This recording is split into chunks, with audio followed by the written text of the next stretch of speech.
Et pendant 5 minutes, 365 jours par an. Ça, c'est moi qui ai rajouté. Si vous le faites tous les jours et tout au long de l'année, c'est quand même pas mal.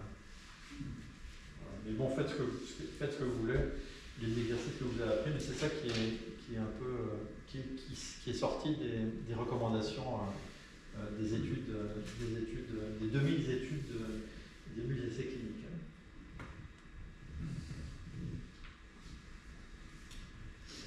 Alors ça c'est nouveau, c'est nouveau pour les médecins et les scientifiques, c'est pas du tout nouveau pour le monde du yoga. Les battements du cœur et la respiration jouent un rôle majeur dans le sentiment d'être soi. Alors je ne sais pas si vous avez ce sentiment-là ou pas. Qu'est-ce qui fait que vous êtes conscient d'être vous-même?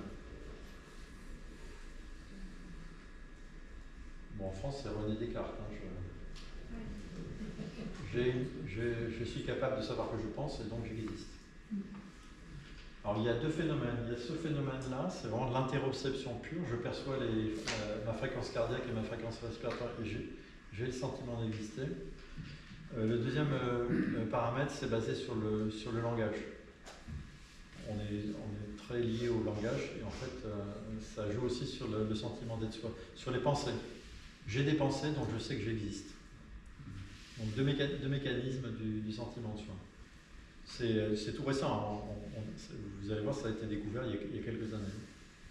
Avant, on ne savait pas ce que c'était le sentiment d'exister, d'être soi.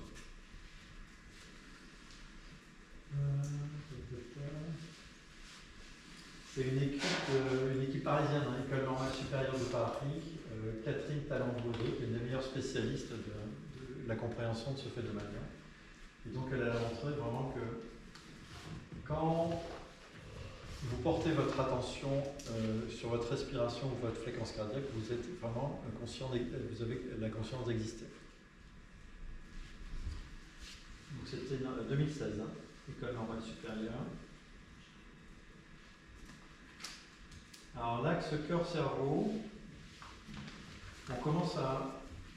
Donc là, on revient au sentiment de soi, donc c'est vraiment la perception des signes corporels internes, l'interoception, le cœur, les poumons, mais aussi l'intestin. Donc tous ces paramètres-là fait qu'on a le sentiment d'exister. Donc ça c'est vraiment important de comprendre ça. Bon, enfin, on pourra parler de la dissolution de l'ego dans les méthodes que vous apprenez là, qui sont l'opposé, c'est-à-dire on coupe le sentiment d'ego et de soi. Ça c'est intéressant parce qu'on parle beaucoup de détox. Et là, c'est une étude, alors oui, c'est 2019, dans des revues prestigieuses, 2022, 2019, la respiration du yoga détoxifie le cerveau. Alors comment ça marche? Moi j'aime pas trop le terme détox, parce que c'est mis à la sauce, vous avez ça dans tous les magazines, partout. Comment ça marche? C'est juste en respirant, c'est pas un régime, c'est un régime respiratoire. Ça passe par le liquide céphalorachidien. Notre cerveau il baigne dans de l'eau, dans du liquide, on retourne dans l'eau du liquide amniotique. C'est une mer intérieure. Et il y a des flux et il y a des reflux. C'est du liquide qui bouge. Il y a des vagues, si vous voulez, au niveau du cerveau. Et si vous faites... Alors on sait en IRM mesurer le flux. Ça c'est facile à faire, moi ça je sais le faire.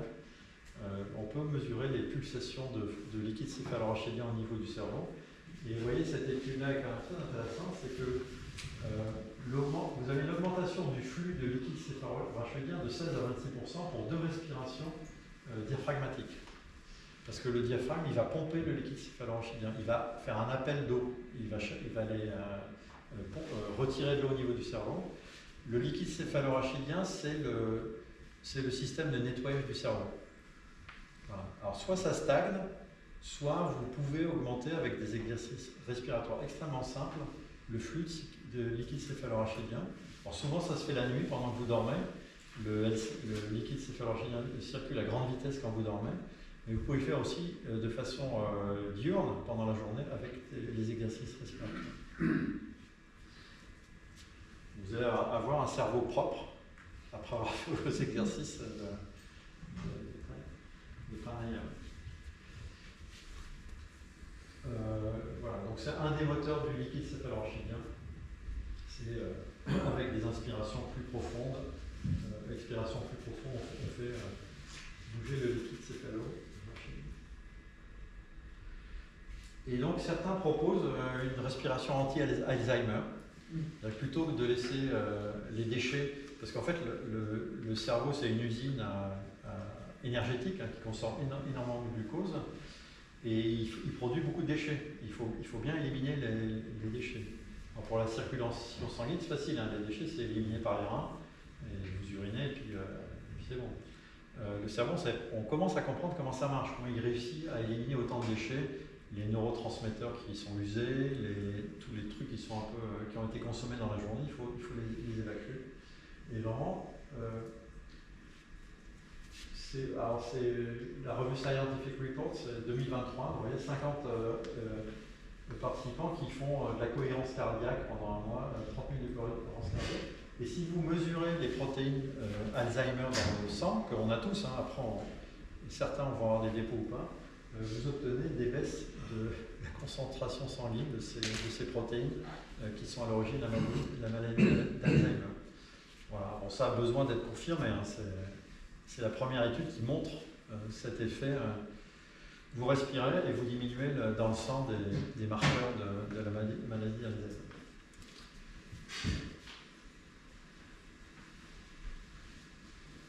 Ça, on a parlé, c'était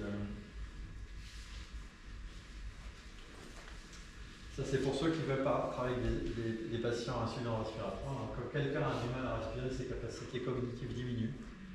Donc, vous voyez, vous avez les poumons qui sont en moins bon état, vous êtes essoufflé tout le temps et vous n'avez pas les bons échanges oxygène, gaz carbonique au niveau du sang. Vous allez perdre ce qu'on a dit tout à l'heure, de la mémoire. Vous allez perdre votre mémoire, vous allez perdre un certain nombre de capacités cognitives. Et donc vraiment, soulager un essoufflement a un impact bénéfique sur les capacités cérébrales. Donc vous pouvez faire le yoga comme avec Valérie, que je vous ai montré au début de l'exposé. Et évidemment, l'oxygène à domicile, ça permet de donner du confort aux patients.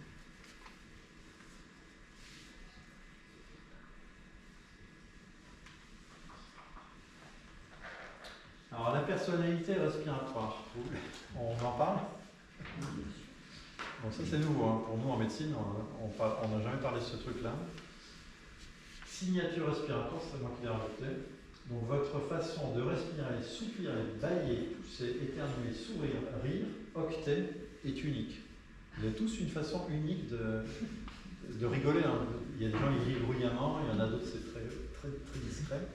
Et voilà, et c'est unique. C'est présent dès votre naissance et ça va vous suivre tout au long de votre vie. C'est ça la personnalité respiratoire. Vous voyez, c'est beaucoup de paramètres qui sont liés au souffle. Quand vous soupirez, voilà. Et bien, chacun soupire d'une façon particulière. Donc c'est ça la personnalité respiratoire. Et donc, vous allez vous la garder. C'est-à-dire que vous allez pouvoir la moduler, mais vous n'allez pas vous en séparer. Votre façon de rire, ça va pas disparaître parce que vous avez fait du yoga. Vous voyez ce que je veux dire? Vous allez garder votre capacité à rire et votre façon de rire unique. Okay. Et donc ça commence à être mesuré. Donc on a des différents types de personnalités respiratoires. Et tout au long de la journée, en fonction de si on est stressé, angoissé ou au contraire très calme, on va avoir des modulations de la ventilation. Là, par exemple, des signatures respiratoires des émotions. Vous voyez, quand vous riez, votre souffle, il fait des saccades. Quand on rit, on fait des saccades respiratoires. Le dégoût, la tristesse, l'anxiété, on commence à avoir des enregistrements qui nous disent comment notre respiration se modifie en fonction des émotions qu'on ressent.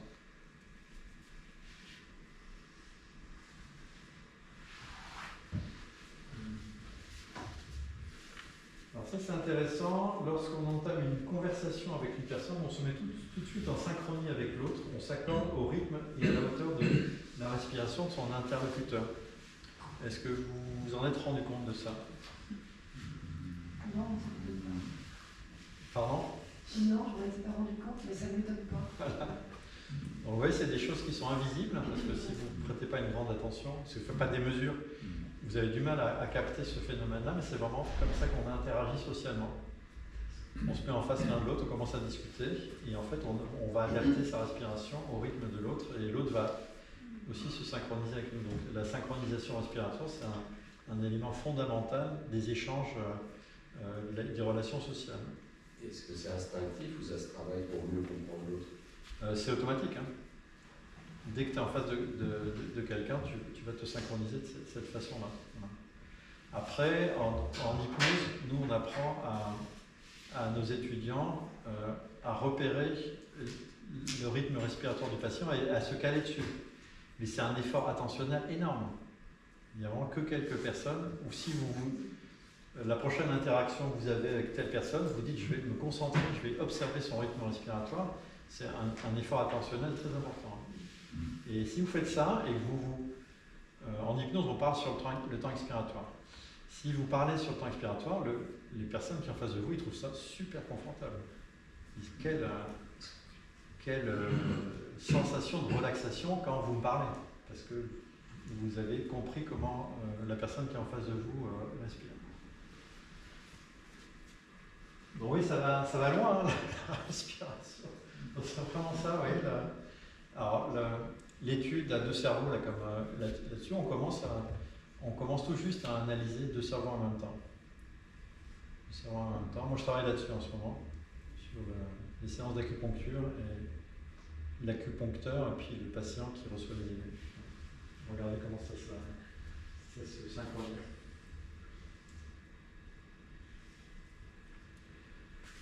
Lorsqu'on leur laisse le choix du moment où elles entreprennent une action, les personnes le font plus volontiers pendant une expiration. Donc, vous voyez pareil, vous allez agir sur le temps expiratoire, vous n'allez pas agir alors que vous êtes en train d'inspirer. Donc vous voyez, ça détermine quand même pas mal de nos comportements, la respiration. Et ça aussi, c'est une étude de 2020 qui a montré ce phénomène particulier du passage à l'action, de prendre une décision et d'agir sur le temps expiratoire. Ça, on l'a déjà dit.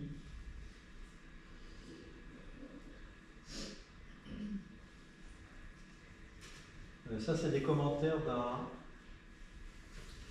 professeur de pneumologie de l'ICEP, qui s'appelle Thomas Similowski, qui a écrit un bouquin très intéressant avec Guillaume Jacquemont, que je connais parce que c'est un des journalistes de cerveau et psycho.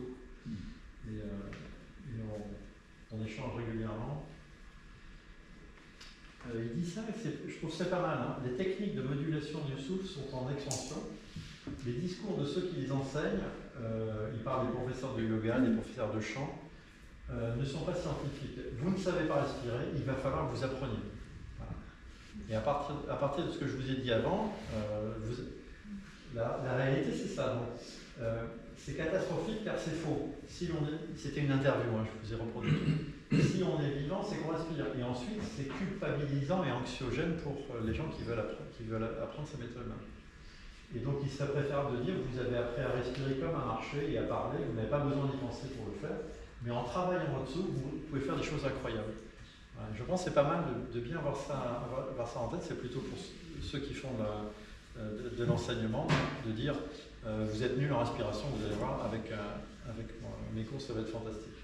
Et je pense qu'il dit ça, le patron de la pneumologie à la Pitié, parce qu'il a vu des patients raconter des choses, des histoires comme ça.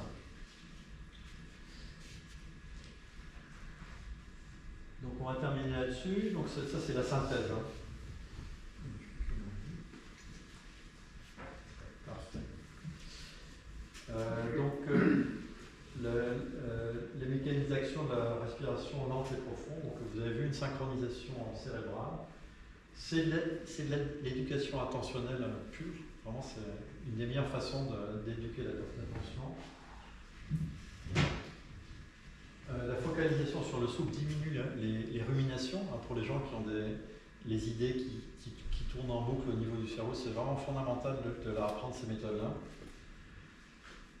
L'effet parasympathique, hein, donc vous avez vu, c'est un peu ce que je vous dis, le système de cohérence cardiaque. Vous avez deux signaux parasympathiques qui qui sont émis par le cerveau en fin d'inspiration, et c'est bien d'apprendre à nos patients ou à nos étudiants de les synchroniser. On fait quelques exercices respiratoires si on a le temps. Si. Ouais. Vous voulez faire un peu? On va faire des exercices très simples. Ah, ça je l'ai mis pour... vous connaissez Pratiloma ou pas? Non. Non, ça vous dit rien. Donc c'est respirer par une narine, comme ça.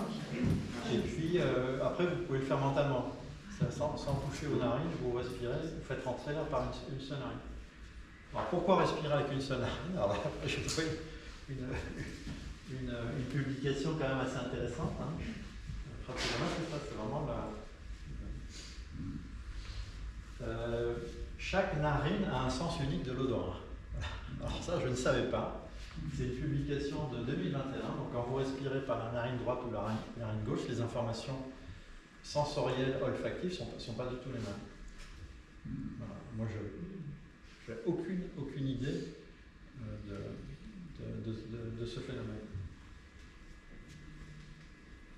Donc l'idée, c'est de percevoir et de traiter les odeurs en stéréo. Donc vous avez un système stéréo en fait pour percevoir les odeurs, bonnes, mauvaises ou neutres.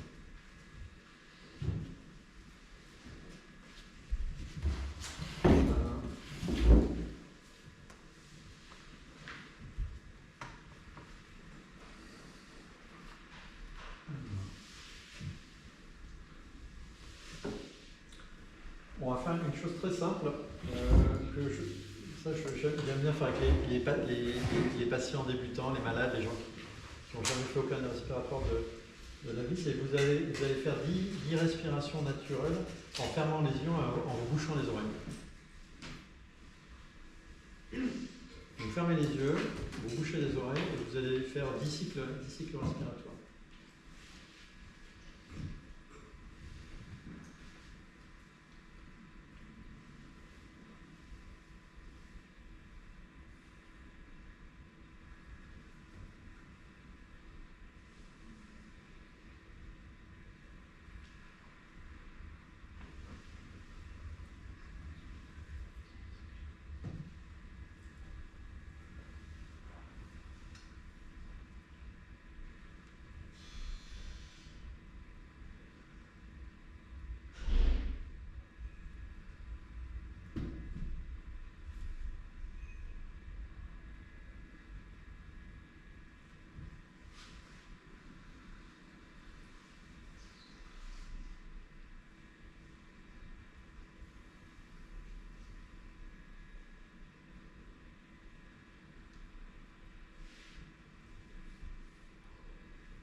Parfait. Et maintenant, vous allez faire une dizaine de cycles respiratoires avec une main sur le thorax et une main sur le ventre. Les yeux fermés aussi, c'est bien.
Donc il y a des patients âgés, ils vont vraiment découvrir qu'est-ce que c'est que la respiration avec des choses très très simples. Non, on est loin des techniques sophistiquées du pranayama, pranayama et d'autres. Donc c'est vraiment intéressant. La respiration 4-4 ou 4x4, c'est intéressant aussi, c'est pour comprendre que vous inspirez, vous avez un moment poumon plein, ensuite vous expirez, vous avez un moment poumon vide et vous inspirez à nouveau. Donc vous allez faire ça, 5 respirations, donc 1, 2, 3, 4, 1, 2, 3, 4, j'expire, 5 fois, et puis ensuite 5 fois, 1, 2, 3, 4, 1, 2, 3, 4, je reste avec les poumons pleins, 1, 2, 3, 4, j'expire, 1, 2, 3, 4, je reste 4 secondes avec les poumons vides. Ça vous va? 5 et 5. Pareil, fermez les yeux, c'est toujours plus facile.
Le fait de compter, c'est pas neutre parce que, par exemple, si vous travaillez avec les enfants ils aiment bien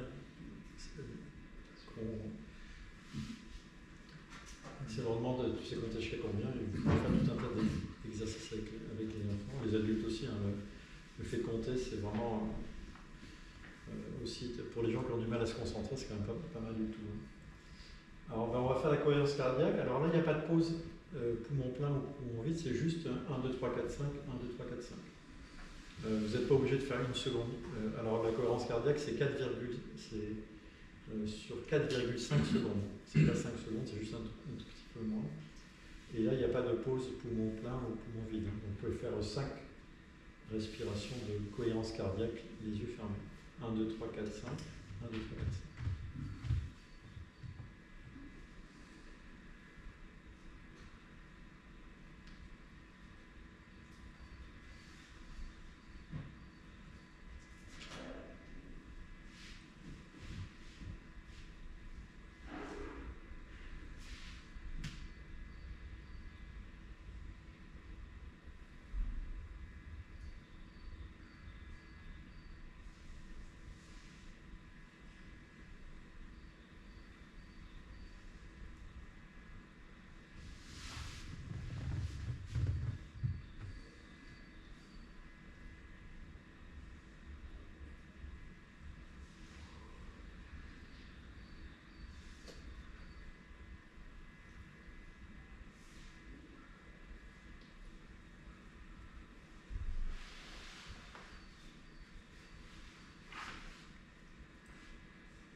Parfait. Donc là, pour les patients qui sont très anxieux ou dépressifs,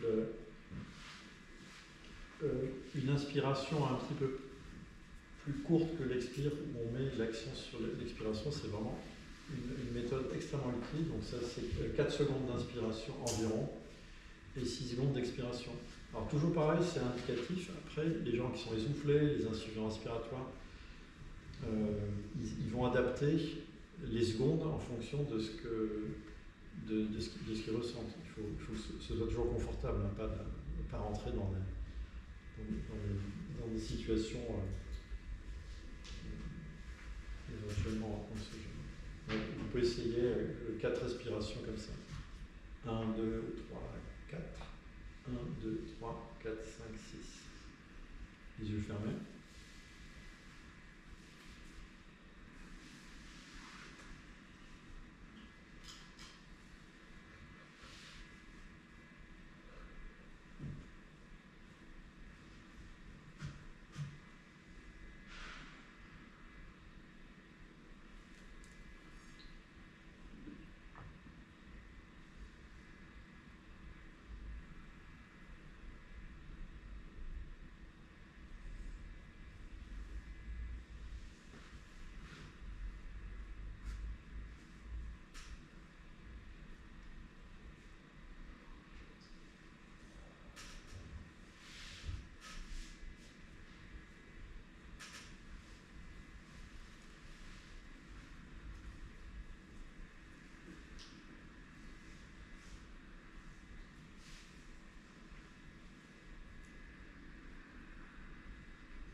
Et puis un dernier exercice que les enfants vont apprécier, parce que je vais vous expliquer qu'ils vont respirer comme Dark Vador. Donc là, on va faire une exception. Vous avez fait tous les exercices les yeux fermés par le nez. Et là, l'expiration, elle se fait par la bouche et elle est bruyante, plus ou moins bruyante. Donc là, vous pouvez faire sur 4 temps, par exemple. Hein. Donc vous inspirez par le nez. 1, 2, 3, 4. Et expire, bouche ouverte. Comme si vous essayez de faire de la buée sur une vitre. Ok? Donc allez-y, faites du bruit.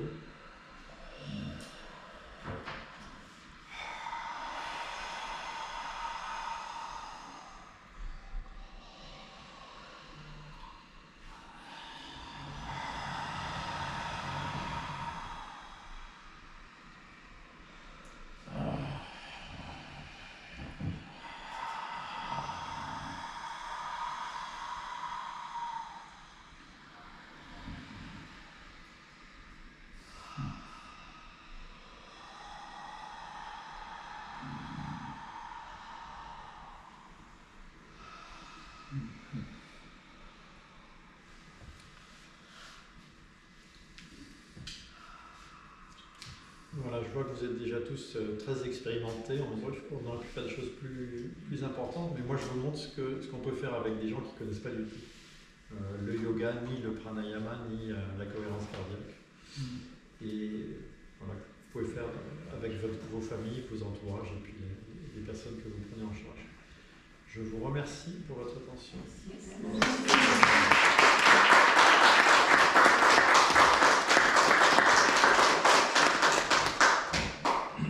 Il nous reste 4 minutes si vous avez une demi-question.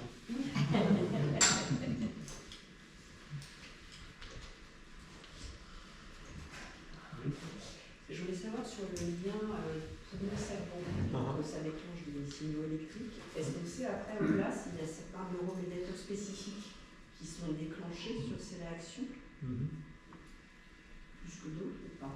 C'est une très bonne question et on n'a pas la réponse encore. Là, c'est uniquement des signaux électriques qui sont mesurés. Alors, vous avez vu, c'est l'IRM fonctionnel ou magnétoencéphalographie ou de l'électroencéphalographie où on mesure directement la surface du cerveau, mais on n'est pas encore au niveau des neuromédiateurs. Ça, c'est le cran au-dessus, c'est les molécules. Les molécules, on n'est pas encore au niveau moléculaire de savoir ce qui se passe spécifiquement dans tel ou tel niveau. C'est une très bonne question. Si vous travaillez sur le sujet, ça m'intéresse. Parfait.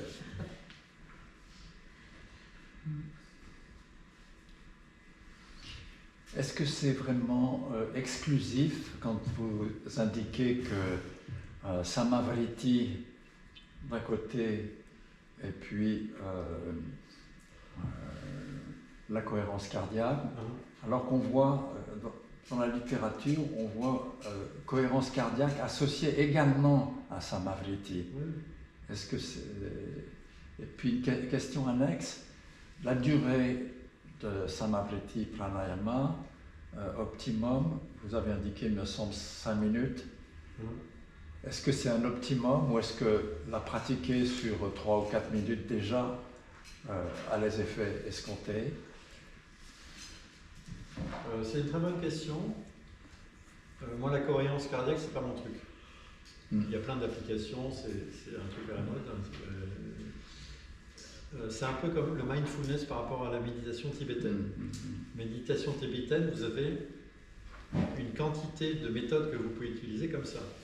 Mais dans le mindfulness, qui est une technique américaine, vous allez utiliser que ce petit morceau-là. Et pour moi, la cohérence cardiaque, c'est pareil. C'est-à-dire que vous allez utiliser ce tout petit bout du pranayama, alors que dans la science du yoga et du pranayama, vous avez une quantité inouïe d'exercices que vous pouvez faire. Et évidemment, c'est très réducteur, mais par contre, pour faire de la recherche, c'est assez commode. Voilà. Et quand je discute avec mon amie Caroline Sevos-Couche, elle, c'est une scientifique, et donc pour elle, c'est 4,5 secondes, 4,5 secondes, et il ne faut pas une seconde de plus, il ne faut pas une seconde de moins. Et moi, je pense qu'on est très loin de la vérité, en fait. Mais par contre, c'est mesurable en laboratoire.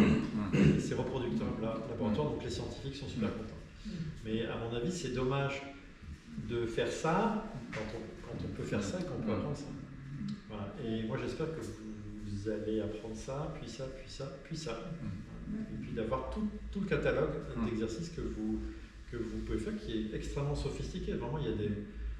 Enfin, je ne connais aucune science de la respiration qui soit allée aussi loin que le yoga et le pranayama dans la quantité de ce qu'on peut faire avec ses poumons. C'est quand même assez extraordinaire.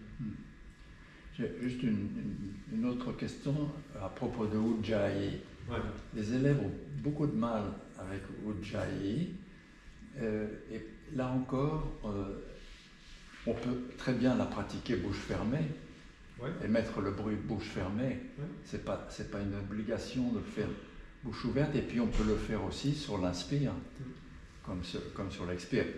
Ce sera plus bruyant et la résonance est plus forte durant l'expire, mais bouche fermée, Il y a, à partir du moment où on fait du bruit dans une séance de yoga, il y a toujours une retenue. Les gens ont peur de gêner le voisin de droite ou de gauche. Alors qu'au Ujjayi, il faut y aller, quoi. Non, mais la bouche ouverte, c'est surtout quand on fait le lion. Là. Ah oui, oui. On inspire. Là, tout le monde expire. Moi, je pense que ça fait partie du lâcher-prise. Il faut savoir, quand vous faites le home, ou les mantras, vous avez fait les mantras ce matin, le home ou les mantras, il faut y aller, quoi. Il faut que ça sorte. Ouais. Parce que j'ai juste entendu dire, alors c'est peut-être compliqué de répondre, mais que les gens qui font trop d'apnée peuvent détruire certains éléments du cerveau. En fait, que ça peut avoir des conséquences sur des éléments du cerveau, puisque c'est lié et que la respiration, normalement, ça régule. C'est une très bonne question parce que nous, on se pose la question, quand on réanime quelqu'un, de combien de temps on dispose. Le patient fait un arrêt cardiaque, un arrêt respiratoire, de combien de temps on dispose pour le réanimer. Alors en fait, ça dépend un peu de la situation où vous vous trouvez. En matière d'apnée, ce qu'on sait, c'est que 11 minutes, ça peut paraître extrêmement long, mais on est quand même assez loin des dégâts cérébraux irréversibles. Si vous faites un arrêt cardiaque ou vous faites de l'apnée dans de l'eau froide, ça va pareil que si l'eau est chaude. Par exemple. Et le froid, ça congèle un peu les organes. Et on peut réanimer des gens qui ont passé 2 heures, un noyé 2 heures dans de l'eau glaciale, parce qu'on sait que les capacités de réanimation sont bien meilleures parce que l'eau était glaciale. Comme s'il a été congelé, ils étaient congelés, et puis on les décongèle en fait en réanimation. S'il fait chaud, c'est pas pareil. Voilà. Mais le CO2, vous avez vu, par rapport au foie, c'est un mauvais marqueur de savoir quand est-ce qu'il faut respirer. Si vous faites, vous mettez la tête sous l'eau et puis vous sentez une sensation très désagréable, souvent vous êtes loin du niveau dangereux pour l'oxygène dans le corps. Parce qu'on n'a pas le bon marqueur de panique. Le marqueur de panique qu'on a, c'est le CO2 et c'est pas un bon marqueur. Les phoques, ils ont le bon marqueur.